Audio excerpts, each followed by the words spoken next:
The fact is, mentorships, like a lot of relationships, are not meant to last forever. They are point in time. What happens when these relationships stall? I want to talk today about how to reset it or know when to walk away. Because when your mentorship has lost focus, lost pace, or lost your sense of goals and moving forward, it is time for a reset. The question is, how do you handle those steps? What might you say to your mentoring partner? And how do you make sure that refresh is really working for you?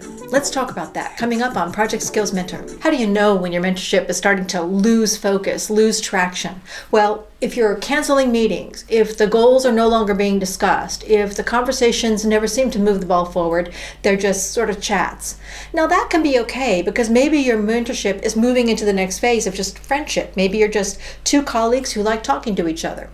Now that's great, but it's no longer mentoring. And it's good to make those distinctions because when that happens, you need to find a way to close off the conversation. In fact, my mentorship guide does this exactly. I believe mentorships have beginning, middle, and ends. The beginning is the get to know each other, get to know our goals, let's get alignment. The middle is working toward a common goal or a goal between each other. So I have a goal to do this, you have a goal to do that. Let's use these moments as way forward for those goals. And I use my mentoring workbook to do this middle part. If you need to refresh or refocus, using a fresh version of that middle part might be good to redocument the journey, the roadmap. What are you trying to work on today? And the last part is actually reflecting, collecting the information that worked, learning lessons from those things that you could have done better, and then having a mutual handshake, whether it's virtual or physical, to say, thanks for the time, let's agree to move on. So there's two forks in the road. You can either refresh and re-energize and refocus, or you can stop. Now, both of those are perfectly legitimate things to do, but let me take you through the steps to figure out which one might be right for you and how to address it with your counterpart in the mentoring relationship. The first one is, if you want to refresh, create new energy, create new goals and focus and outcomes for both of you, then you want to have a refresh. First, take a step back and reflect. Are your original goals of the relationship of mentoring still relevant? I've had mentoring relationships that have lasted for multiple years. And if we were working on just one set of goals in those multiple years, I'd kind of think we were failing because you should reach your goals at some point. But if your mentoring relationship is valuable to both of you, if you're both still getting something out of it, you can indeed set new goals, refresh the process, reestablish new rules. Now, this is not a conversation you just want to jump into. You might want to say, can we in our next conversation first just have a checkpoint? Before we talk about any topics, let's just do a mentoring checkpoint. And the last page of my mentoring workbook has an evaluation form for this purpose. Now, this can be the beginning of the end of your relationship where you're closing things off, or it could just be the refresh moment to evaluate. And if you check my blog, I'll put a link below, you can have all of the talk tips, as I call them, so that as a mentor or mentee, you know how to broach the topic. You know how to, say the words that you need to in order to get this refresh happening. Because it might feel awkward, but it doesn't need to. The fact is, mentoring relationships are meant to help us build our careers, shape our goals, find out what we want to be in life, or help us achieve that goal to be that thing. And if it's not serving you, it's probably not serving the other person as well. Because one of the things I firmly believe is that mentoring relationships need to serve both parties. Both parties need to find value. As a mentor, you can put your finger on the pulse of what it's like to be a new employee at the company or a new employee in that industry, or just give back to someone else. But you also can do something to move your journey forward as well. The best relationships in mentoring, I feel, help both parties. And certainly for the mentee, the goal is to help build skills, help build an education about the politics of work or the process of finding the next job in their life. So all of those things can be renegotiated, reviewed, and reassessed. And then how to refocus a mentorship really is about understanding if your current objectives are unclear, if expectations for meetings and actions are no longer followed. Maybe you were following an action plan and now you're not. You can actually reestablish the new action plan. Or if there's no measurable outcome that exists, you need to think about, do I need a measurable outcome? Some of my mentoring conversations really have these goals. Someone's working towards something very specific. And when that's achieved, we need to set new goals. But in other cases, it's really a case-by-case situation. In project management, which is my world, there's always something new. There's a new problem, a new challenge, a new whatever. And we always have topics to talk about. And that's okay too. It's a different kind of mentoring, but you need to know which one you're doing